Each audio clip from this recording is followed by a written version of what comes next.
Halo, selamat datang semuanya. Selamat datang di Pena Azri, di ruang refleksi yang aku tulis, yang kurawat dan kini kuhidupkan kembali. So, kenalin aku Azri, seorang pembelajar seumur hidup.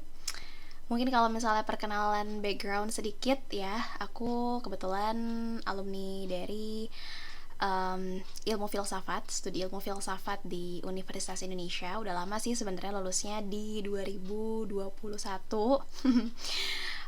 Terus juga aku sempat lanjutin kuliah masterku di Monash University Australia. Ambilnya bukan filsafat lagi, tapi di Master of Education in Digital Learning. Terus juga saat ini aku bekerja di bidang pendidikan. Kebetulan baru lulus kemarin di 2024, alhamdulillah, dari Monash. Dan sekarang lagi sibuk di salah satu institusi pendidikan. Bidangnya adalah Student and Education Advisor gitu. So, ya, podcast ini bukan tentang aku dan juga mungkin bukan tentang latar belakang aku, tapi lebih ke arah tentang kita gitu, dan tentang bagaimana kita bertahan, kita berpikir dan kita bertumbuh. So, yes, podcast ini bukan untuk semua orang, tapi mungkin untuk kamu.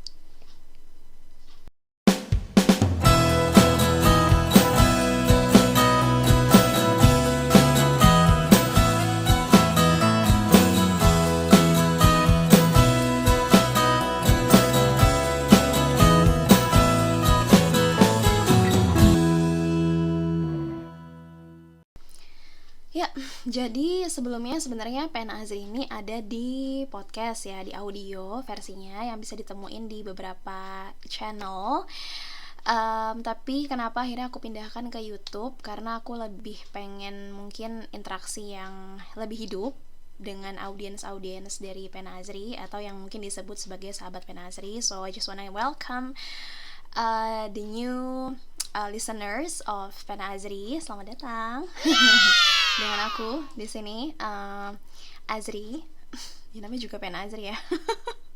Oke, so ya, sebelumnya memang Pena Azri ini dibangun sebagai media untuk berbagi tentang kepenulisan, karena aku suka banget nulis. Jadi aku biasa nge-share tentang tips-tips menulis, tips-tips merangkai kata, strategi kepenulisan, itu ada di Pena Azri. Dan di tahun 2023 itu sebenarnya sempat aku munculkan kembali, tapi lebih ke arah berbagi pengalamanku selama studi di Australia gitu, khususnya mungkin dengan beasiswa. Jadi kalau misalnya nanti ada dari sahabat Pena Azri yang pengen tahu lebih lanjut, sebenarnya ada audionya, masih ada di podcast ya. Jadi boleh silakan didengarkan lagi. Dan mungkin untuk yang sekarang yang ada di YouTube ini, aku ingin khususkan untuk banyak membahas terkait dengan refleksi gitu. Jadi sebagai media untuk ya berbagi dan bertumbuh bersama, seperti itu. Jadi sebenarnya podcast ini, aku disclaimer dulu ya, podcast ini tuh bukan podcast motivasi kosong. Dan juga bukan karena aku merasa aku ahli dalam segalanya. Cuma pengen sharing aja berbagai perspektif, khususnya mungkin yang menyangkut filsafat, yang menyangkut pendidikan, karena kebetulan aku backgroundnya dari filsafat, dari pendidikan, dan udah beberapa tahun juga berkecimpung di dua bidang ini, seperti itu. Bukan karena aku udah tahu segalanya, tapi lebih karena aku justru juga lagi mencari, dan mungkin dengan nanti kita bisa saling tektokan di ranah YouTube ini, kita bisa sama-sama berbagi ilmu, berbagi insight, dan sama-sama tumbuh serta belajar gitu. Oke, so itu pengenalan singkatnya tentang Pena Azri. Dan yes, let's talk more about our very first episode of Pena Azri. Dan aku deg-degan sebenarnya, kan aku udah lama banget nggak ngobrol direkam kayak gini, jadi tuh kayak I'm a little bit nervous, so I'm so sorry if sometimes mungkin kedengeran kaku, kedengeran kayak agak belibet gitu ya. So please understand the condition, karena ini baru mulai lagi setelah sekian lama vakum, seperti itu. But tanpa berlama-lama, let's get started. Oke, so di episode yang pertama ini, yang pertama banget di YouTube, aku pengen ngangkat sedikit terkait dengan tema pastinya tentang keresahan hidup gitu ya. Dan di sini aku pengen ngangkat soal aku hanya sedang menjadi diriku sendiri. Oke. Ini dalam banget ya. Tapi kalau misalnya aku boleh cerita sedikit, jadi sebenarnya kenapa akhirnya Penazir itu balik lagi ya setelah sekian lama vakum 2 tahunan ada ya, terakhir banget di 2023. Tadi aku udah sempat sebutkan, sorry keselip. Akhirnya muncul lagi setelah rasanya tuh emang beda ya ketika pulang dari Australia, terus kemudian balik lagi ke rutinitas yang biasa di Indonesia, di Jakarta, kerja dengan pace yang serba cepat, belum lagi menghadapi kemacetan, belum lagi menghadapi tekanan-tekanan sosial lainnya yang ngebuat aku tuh kaget banget, dan masih dalam suasana yang sebenarnya kangen banget sama Australia, masih homesick. Jadi aku dalam 6 bulan terakhir ini ngerasa kayak aku hanya sedang tidak menjadi diriku sendiri gitu. Banyak hal yang ngebuat aku rasanya kok kayak lupa ya aku siapa, seperti itu. Terus kemudian aku ngerasa kayak FOMO, aku ngerasa kayak I really wanna go back to Australia as soon as possible. Aku ngerasa sempat kayak dalam tanda kutip iri dengan teman-teman yang masih mungkin stay di sana, masih menikmati hidup mereka di sana dengan berbagai kesempatan yang ada, dan itu ngebuat aku akhirnya mencoba untuk mencari diriku sendiri sejauh ini. Di dalam 6 bulan ini sebenarnya aku pengen apa yang mau aku capai, kenapa sih aku ada di sini gitu, kenapa aku kok ngerasa kayak aku kehilangan mungkin dalam tanda kutip semangat yang pernah aku bangun, mimpi-mimpi yang pernah aku susun gitu, dengan kembali harus lagi beradaptasi dengan lingkungan yang seharusnya udah biasa aja ya gitu kan, karena aku lahir di Indonesia gitu. Terus mungkin karena ada jeda 2 tahun di Australia, ketika balik ke sini jadi kaget. Dan keresahan ini yang aku alami setelah aku balik dari Australia, seperti itu, dimana mungkin banyak tuntutan harus produktif, harus pintar, harus dapat validasi sosial, harus bangun sesuatu, harus punya kontribusi besar gitu kan. Apalagi kalau misalnya yang kuliah dengan beasiswa, pasti ketika pulang tuh ada burden bahwa you have to do something big, something even bigger, yang lebih besar dari sebelumnya gitu, yang udah pernah dibuat gitu. Jadi itu yang ngebuat aku kayak aduh, aku punya tanggung jawab besar gitu. Dan akhirnya dari situ aku ngerasa kayaknya keresahan ini gak bisa aku pendam sendiri nih, kayaknya aku bisa berbagi juga dengan teman-teman. Jadi bukan berarti orang yang setelah selesai studi di luar negeri dengan beasiswa misalnya, atau even if they do self funding, bukan berarti mereka ketika kembali langsung fine aja, langsung hidup bahagia, sukses dan tenang, tertata gitu ya. Tapi justru banyak struggles baru yang mereka hadapi, dan that's what I'm actually struggling right now. That's the most challenging part of my life setelah balik, justru kayak gitu. Oke. Karena kita bakal bahas sesuatu yang cukup deep di sini, aku hanya sedang menjadi diriku sendiri. Jadi let's start it ya. Kenapa sih perasaan tidak menjadi diri sendiri itu muncul? Aku akan mungkin beberapa poin menyampaikan dan menyangkutkan sedikit dengan teori filsafat, tapi semoga ini nggak berat gitu ya untuk teman-teman. Dan aku senang karena aku bisa belajar filsafat lagi melalui apa yang aku bahas di hari ini, seperti itu. Walaupun mungkin nggak yang sedalam dulu waktu aku kuliah pastinya, tapi setidaknya aku pengen berbagi hal yang aku suka juga dari filsafat kayak gitu. Oke, so kenapa bisa datang sih keresahan hidup? Yang pertama, aku pengen nge-highlight bahwa mungkin karena kita juga menanamkan mindset yang tanpa kita sadari sebenarnya mendistorsi diri kita sendiri. Nah, mindset ini nanti aku sebutkan ya apa aja, tapi intinya mindset ini itu bisa memicu terjadinya stres gitu. Aku juga baca beberapa artikel psikologi yang mungkin sedikit melipir nanti ke filsafat at the end. Tapi intinya dalam psikologinya Richard Lazarus dan juga Susan Folkman, mungkin anak-anak psikologi akan lebih tahu tentang ini. Jadi kalau misalnya ada yang salah, mau dikoreksi nantinya ya. Oke.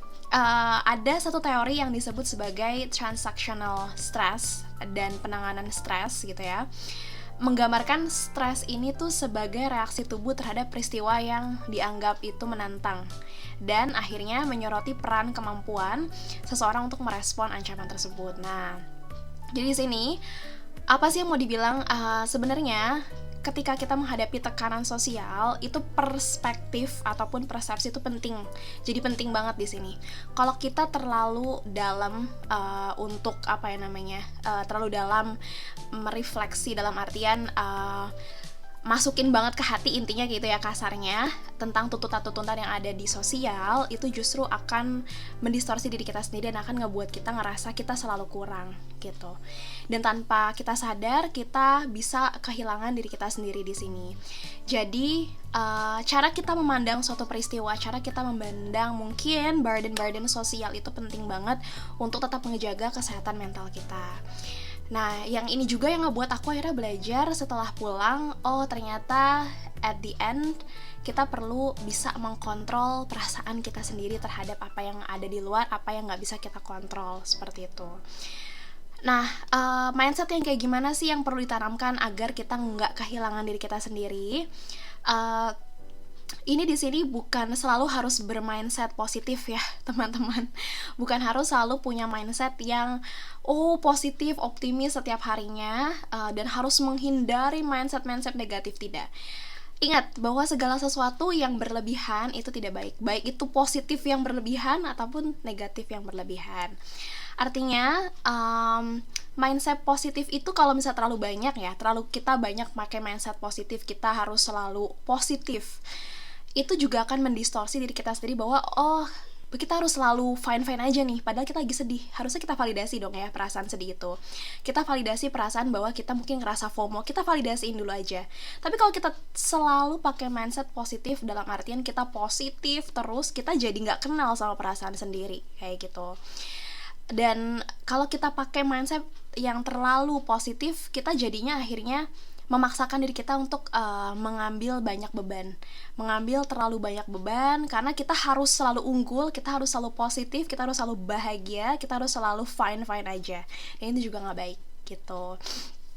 Begitu juga dengan mindset negatif. Kalau kita ngerasa selalu insecure, selalu teman-teman aku yang sekarang masih di Australia tuh mereka hidupnya beruntung banget ya, aku gini-gini aja pas pulang nggak ada pencapaian apa-apa. Well, aku juga sebenarnya masih ada di fase itu, tapi sekarang lebih mencoba untuk mencoba untuk lebih mungkin tawadu mencoba untuk lebih menerima bahwa aku udah berjalan sejauh ini dan that's fine. Jadi kalau kita taruh mindset negatif untuk menjadikan diri kita insecure tuh pastinya juga akan mendistorsi diri kita sendiri. Artinya sebenarnya nggak baik terlalu positif dan nggak baik juga kalau kita terlalu negatif. Tapi ada tapinya nih ya. Kita boleh banget pastinya punya mindset positif. Pasti boleh. Tapi dengan batas. Dengan batas yang bisa ngebantu kita tuh membangun ekspektasi yang realistis. Artinya kita boleh bahagia, kita boleh pasang ambisi untuk aku mau ngapain nantinya ke depannya. Dan untuk teman-teman yang mungkin kemarin dan mungkin teman-teman awardee juga yang ambil beasiswa luar negeri, pasti kan ada goals ya, ada target kan, jangka pendek, jangka menengah, jangka panjang, dan semua target itu kan pasti ada ukurannya. Kalau misalnya kita bisa sebut pakai teknik SMART gitu ya, misalnya specific, measurable, attainable, result. Terus kemudian ada, aku R-nya lupa lagi, tapi yang satu lagi adalah time bound gitu, relevant and then time bound. Di situ intinya adalah kita bisa membangun sesuatu yang kita bisa usahakan sesuai dengan kemampuan kita, seperti itu. Jadi kita nggak harus selalu berharap sesuatu itu berjalan sesuai dengan apa yang kita harapkan gitu. Kita sudah tahu apa yang kita tuju, kita sudah tahu ekspektasi yang kita bangun secara realistis, tapi bukan berarti kita paksa agar dia selalu berjalan sesuai dengan apa yang kita mau. Pasti ada variabel-variabel lain di luar sana yang menyebabkan hal-hal yang pengen kita tuju itu kadang susah banget untuk dicapai, kayak gitu. Dan ketika kita kehilangan, kita juga gak akan sedih banget gitu. Artinya kalau kita gak mencapai tujuan kita tadi, kalau kita berpikir positif yang dengan batas, kita juga akan ngerasa ikhlas gitu ya. Ikhlas kalau misalnya ternyata apa yang mau kita tuju gak sesuai dengan kenyataannya, kayak gitu. Artinya apa yang kita tuju ternyata banyak rintangannya, ternyata gak sesuai seperti yang kita imajinasikan, kayak gitu. Dan mindset negatif itu juga perlu. Kenapa? Bukan untuk ngebuat kita itu ketakutan, bukan ngebuat kita anxiety, bukan ngebuat kita tuh anxious, bukan ngebuat kita untuk selalu minder, tapi justru mindset negatif itu ada untuk mengantisipasi hal-hal yang masih bisa kita kontrol, seperti itu. Jadi misalnya nih, mindset negatif yang perlu tuh apa? Kalau tadi mindset positifnya kita punya ambisi, tapi kita juga tahu ambisi yang realistis, yang bisa kita capai sesuai dengan kemampuan kita sendiri. Nah, mindset yang negatif yang bisa kita jadikan sebagai bentuk antisipasi, bukan untuk menjatuhkan kita sendiri, itu misalnya adalah kewaspadaan, kemudian juga ada kesadaran terhadap resiko dan sikap realistis yang bisa menjadi bentuk perlindungan dalam diri. Nah, mungkin teman-teman psikologi nih yang belajar psikologi pasti lebih paham tentang defensive pessimism ya. Dimana kita punya skenario buruk bukan untuk menjatuhkan diri kita sendiri, bukan untuk membuat kita menyerah gitu ya, tapi membuat kita untuk bersiap dan mengontrol hasil sebaik mungkin, kayak gitu. Jadi di sini kita harus beda ini, mindset yang realistis, antisipatif dengan mindset yang pesimis atau kritik terhadap diri sendiri secara berlebihan yang akhirnya ngebuat kita mendistorsi diri kita sendiri dan kita kehilangan diri kita sendiri, kayak gitu. Nah, ini poin pertama ya, kenapa sih akhirnya keresahan-keresahan tentang hidup yang penuh tuntutan ini tuh jadi sesuatu yang menakutkan, karena tadi kita menanamkan mindset yang mendistorsi diri kita, baik itu mindset yang positif terlalu berlebihan ataupun mindset negatif yang terlalu berlebihan. Oke. Nah, kemudian yang kedua itu adalah technology and constant connection. Mau nggak mau, percaya nggak percaya, kita pasti akan dihadapkan dengan perkembangan teknologi, di mana aku yakin banget teman-teman di sini suka main sosmed, and so do I. Kita ngerasa bahwa ya teknologi yang berkembang sekarang punya good side, tapi pastinya juga punya bad side-nya tentunya ya. Ada good side, ada downside. Good side-nya pasti tentang ya berkomunikasi dengan lebih mudah, kita bisa dapat berbagai insight secara efektif dan efisien dengan adanya perkembangan teknologi, perkembangan informasi ya, AI, ChatGPT yang ngebuat kita ngerasa nggak sendirian lagi, ngebuat kita ngerasa nggak kesulitan lagi buat cari informasi terbaru, seperti itu. Tapi downside-nya adalah ini yang paling penting ya. Ini yang paling berkaitan karena akan sangat relate dengan kesejahteraan psikis dan mental gitu. Seperti misalnya kita terlalu banyak update berita, terlalu banyak mungkin melihat atau nge-scroll media sosial yang ngebuat kita tuh akhirnya ngalamin suatu fase di mana kita melakukan perbandingan sosial. Salah satu contohnya yang paling gampang adalah FOMO gitu ya. Kita ngeliat media sosial orang nampilin yang pastinya positif-positifnya gitu ya. Banyakan sih nampilin yang positif-positifnya. Jadi ketika kita lihat tuh kayaknya hidupnya bahagia terus gitu ya. Kita ngeliat teman kita hidupnya kayaknya anteng-anteng aja gitu, nggak ada masalah, dia jalan-jalan terus, pekerjaan mapan, kemudian jodoh ada gitu kan, orang tua keluarga harmonis, seperti itu. Dan disitu akhirnya kita membandingkan, kenapa ya hidup aku nggak seperti mereka gitu, kenapa kok aku kayaknya gini-gini aja, kenapa aku kerjanya biasa aja, kenapa keluarga aku nggak sebahagia keluarga mereka. Well, rumput tetangga jauh selalu lebih hijau. Dan di sini sebenarnya yang mau aku tekankan adalah penting banget untuk membatasi penggunaan teknologi untuk menjaga well-being kita, seperti itu. Dan ini berpengaruh besar buat well-being kita sendiri. Dan ini sih yang aku alamin sebenarnya sejujurnya setelah aku pulang dari Australia, dan aku ngelihat teman-temanku beberapa masih ada yang di sana, mungkin mereka juga punya kesempatan lebih ya untuk stay lebih lama di sana, ada keperluan lain, kemudian ada amanat lain, ada kontribusi lain yang ngebuat mereka harus stay. Dan di situ aku ngerasa kok aku nggak bisa ya. Jujur aku sempat pengen banget ya stay di Australia, setidaknya untuk menghabiskan graduate visaku gitu di Australia.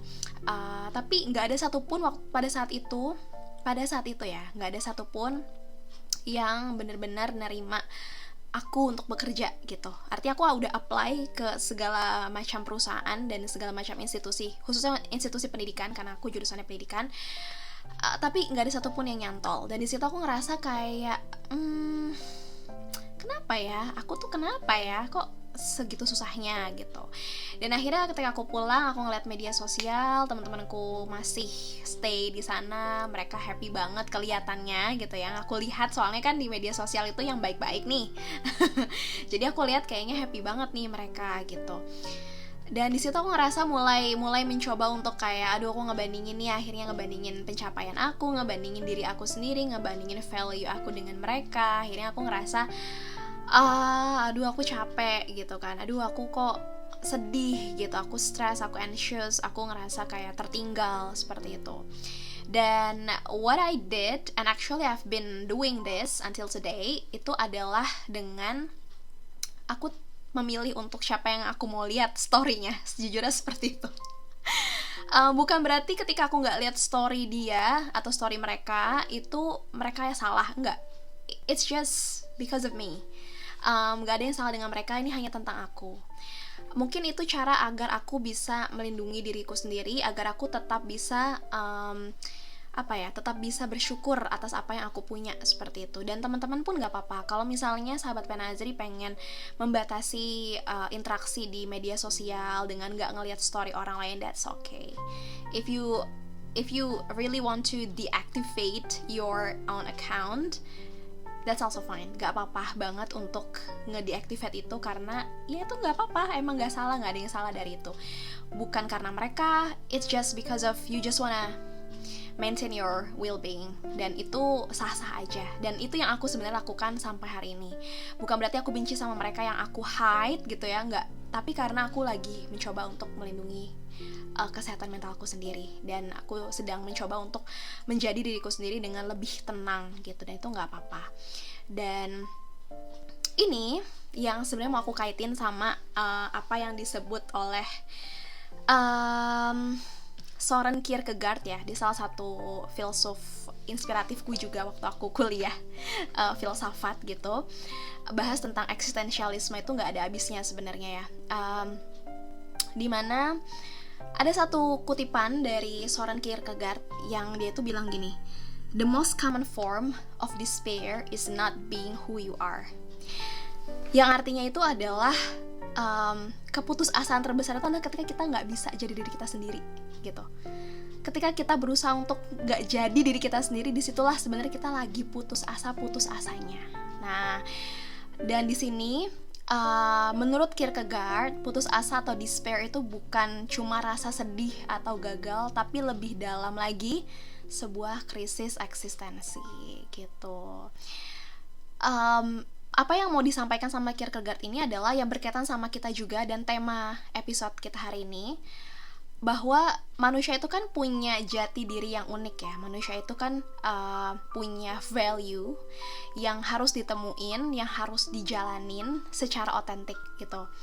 Dan ketika kita menyangkal atau ketika kita menjauhi diri kita sendiri, ketika kita tidak menjadi diri kita sendiri, baik itu karena tekanan sosial atau misalnya karena harapan orang lain, karena rasa takut dipandang oleh orang lain, kita justru masuk ke dalam yang namanya keputusasaan yang paling umum dan paling diam-diam gitu. Jadi kalau misalnya kita ternyata, maksudnya kita mencoba untuk memenuhi ekspektasi orang lain, terus kita wow, aku bahagia kok akhirnya dengan tidak menjadi diriku sendiri gitu lah. Mungkin di luar kita terlihat baik-baik saja, tapi sebenarnya, dan ini kata Kierkegaard juga, kita itu sebenarnya sedang kehilangan arah gitu. Jadi apa yang mau aku bilang di sini adalah menjadi diri sendiri bukanlah sesuatu yang egois. Dengan kamu gak lihat story orang lain hanya karena kamu pengen lebih banyak berdialog dengan diri kamu sendiri, itu bukan berarti kamu egois. No, not at all. Tapi justru dengan kamu jujur pada diri sendiri, dengan menjadi diri sendiri, itu kita lagi ada di fase kita mencoba untuk memahami diri kita sendiri dengan lebih dalam. Kita mencoba untuk jujur ke diri kita sendiri tentang apa yang kita rasain, tentang apa yang kita butuhin, apa yang kita yakinin gitu. Dan jujur pada hidup juga, dimana kita bisa punya, kita tuh sebenarnya punya hidup tuh cuma sekali kan ya. Dan gak ada orang yang bisa menjalani hidup kita selain diri kita sendiri. Jadi dengan menjadi diri kita sendiri, berarti kita sedang membentuk sebuah keberanian dan kejujuran gitu.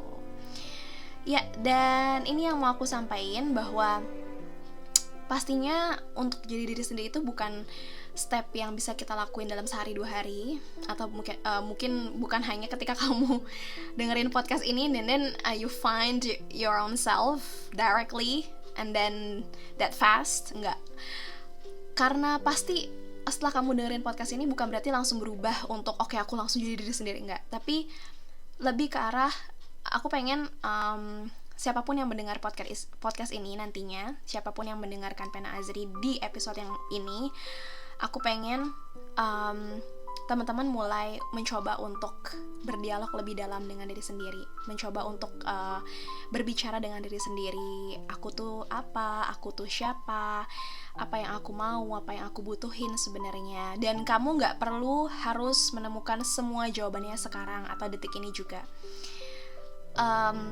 Tapi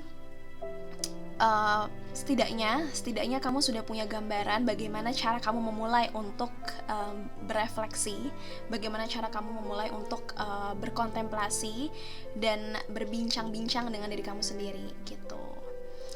Dan satu quotes yang pengen aku sampaikan sebelum selesai, ternyata ini udah terlalu panjang ya percakapannya.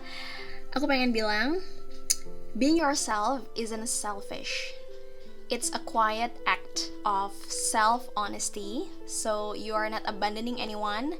You're just choosing not to abandon yourself.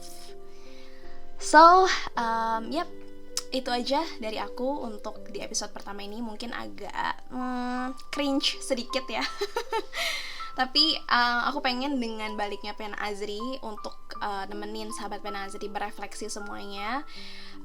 Aku berharap banget ini bisa ngebantu sahabat Pena Azri untuk lebih dekat dengan diri sendiri khususnya, dan lebih sayang sama diri sendiri gitu. Terima kasih sudah mendengarkan, dan kalau misalnya episode ini menyentuh, di description box aku udah nyediain namanya reflection paper. Itu aku sediain yang bisa di-download ya dari link tersebut. Jadi silakan di-download dan silakan dikerjakan, silakan dicoret-coret, silakan untuk dijawab. Karena reflection paper ini aku tujukan untuk sahabat Pena Azri yang mau mencoba mulai untuk memahami diri sendiri, seperti itu. Dan kalau misalnya dari reflection papernya itu kurang nendang dan pengen bercerita lebih lama lagi dengan aku, khususnya tentang episode ini atau mungkin tentang hal-hal lain seputar kehidupan, seputar mungkin menulis kayak gitu, yang mungkin nanti akan aku bahas di episode-episode setelahnya sebenarnya. Tapi kalau misalnya sahabat Pena Azri pengen ngobrol lebih dalam yang lebih intens sama aku juga nyediain one-on-one coaching. Dan linknya itu juga sudah aku letakkan di description box. Jadi silakan untuk dikunjungi linknya, dan kita akan bisa ngobrol banyak setelah ini gitu.